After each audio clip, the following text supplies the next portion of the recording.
Well, finally, ladies and gentlemen, finally, we're to a team that could potentially win the Super Bowl. Oh, I know some of you have pipe dreams about the Jacksonville Jaguars out there that we did last week, but let's get real. Team number 7 of our 32 team NFL preview here on bet.nola.com, powered by the Dattitude Podcast. I am your host, Jim Derry. The San Francisco 49ers, well, they're the ones. Brock Purdy, is it Trey Lance? Is it Sam Darnold? Does it matter because they have Christian McCaffrey?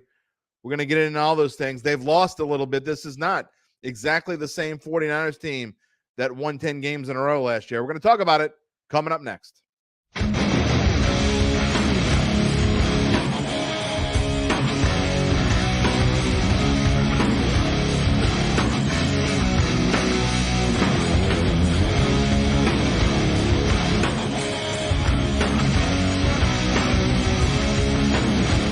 Okay, boys and girls, let's waste no time. I mean, no time. We got the numbers right on the screen for you.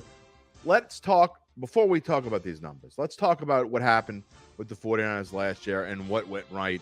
You know, it was kind of a weird start for them. They lose in the muck and the mire. Trey Lance is going to be their quarterback. Jimmy G's a backup after going through a whole offseason of just when are they going to trade him? Not if, but when. Guess they couldn't find a partner. Ends up staying. And boy, for the 49ers, it sure was a good thing that Jimmy G did stay. Trey Lance gets hurt in the second game of the season after losing in Chicago. Jimmy G comes in, fills in, takes over for more than half the season.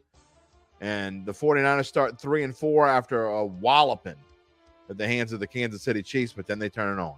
They start winning. And just when it looks like they got everything right, Christian McCaffrey is traded over from Carolina.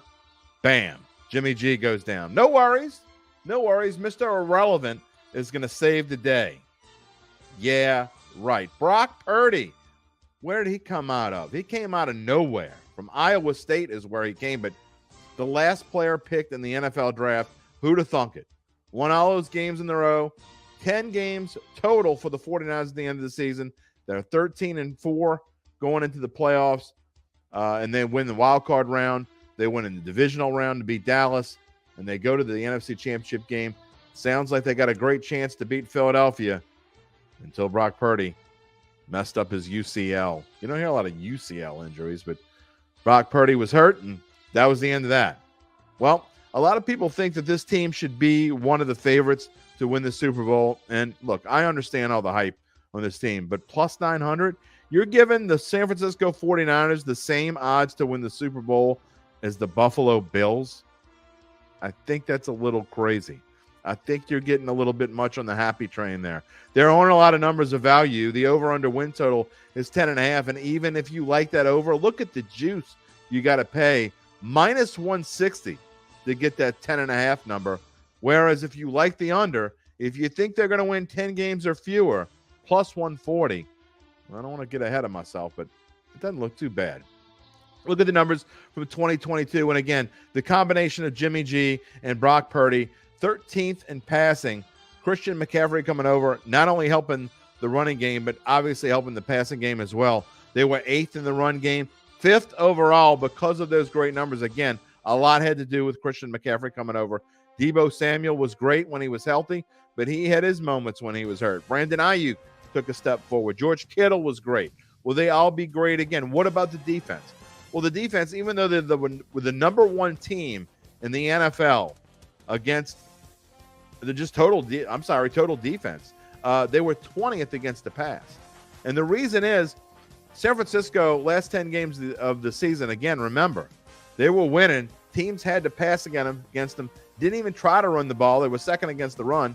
And as you know, you Saints fans out there watching all these previews, you remember that game, that Saints game against the 49ers? What was it, 13-0? Saints just couldn't move the ball. And that's how it was, especially in the second half of games. The 49ers were deadly. Are they going to be that deadly again? Well, I want you to look at the bottom of the screen and look at some of the players that they lost. And we only have one defensive player on here in Samson Ebukam, but they lost 4 starters from last year and 2 other significant players in free agency. Now, they did get Javon Hargrave, defensive tackle, coming over from Philadelphia, who beat him in the NFC Championship game, which is going to be a massive help. They signed him to a huge contract. I believe it was 4 years, $84 million. They signed Javon Hargrave. That is the largest salary ever for a defensive tackle, an interior defensive lineman.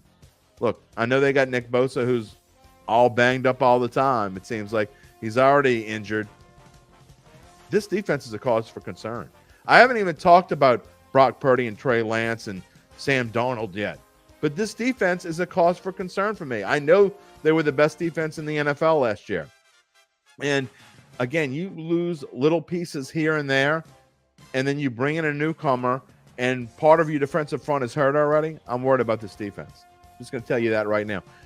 You want to talk about the offense. You lose Jimmy G, who's off to the Raiders now. Of course, you're not going to keep him around to be a backup. And they don't really need another backup anyway because they have 3, I guess, solid quarterbacks. Are we sure that Brock Purdy is the real deal after that limited time that we saw him? Look, he was great when he was in there. But we've seen other quarterbacks come in, play 6, 8, 10 games. And then next year when they get the real job, tough, man. Tough.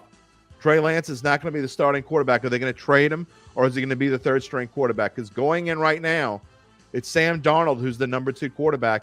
And although it looks like Brock Purdy's actually going to be able to start the season and is going to be okay, that UCL injury, a lot of people thought it would linger and last well into the season, maybe week 3, week 4, and they'd have to go with Sam Darnold. But now it's starting to look like Purdy actually will be able to play. Sam Darnold is going to be the number 2. Solved. A lot of problems can be solved when you have a guy like Christian McCaffrey. And McCaffrey, although obviously he's had his injury issues, was able to stay healthy in his limited time with the 49ers. Is he going to be able to do it for a full season? That is a major question, folks. So let's get to their schedule before we make our final prediction. First thing that jumps out at me, besides the fact they have a lot of pink on this schedule, which means they play a lot of primetime games, 2 Monday night games, 2 Thursday nights, and a Sunday night. Good chance they'll add one of these other games to Sunday night as well. But I had to do a double take. I literally had to stop this broadcast. I had to stop it, go back, edit it, and make sure that the 49ers really had the 29th toughest schedule, because the rest of this division has tougher schedules. Doesn't start all that easy. At Pittsburgh and at the Rams seems harmless enough, but winning both of those games to start on the road seems like a tough task. Then playing the Giants at home on a Thursday night in a short week after you've been on the road for 2 straight games is kind of weird. Getting Arizona, that's easy. 3 straight home games because you got Dallas on a Sunday night. What a game that's going to be, and that might tell us a whole lot. Dallas is going to be pumped up for that one. Not saying they're going to win. They're going to be pumped up. At Cleveland, at Minnesota, and then home for Cincinnati before the bye week. That looks like a 1-2 or a 2-1 stretch. And then I got to say, certainly 3 games that they can win when they come off of that bye. At Jacksonville, home for Tampa Bay, at Seattle on a Thursday night before the most interesting game of the season, which I'm surprised is not on a – well, Fox really wanted that one, huh? San Francisco at Philadelphia on December 3rd. That is going to be a whole lot of fun.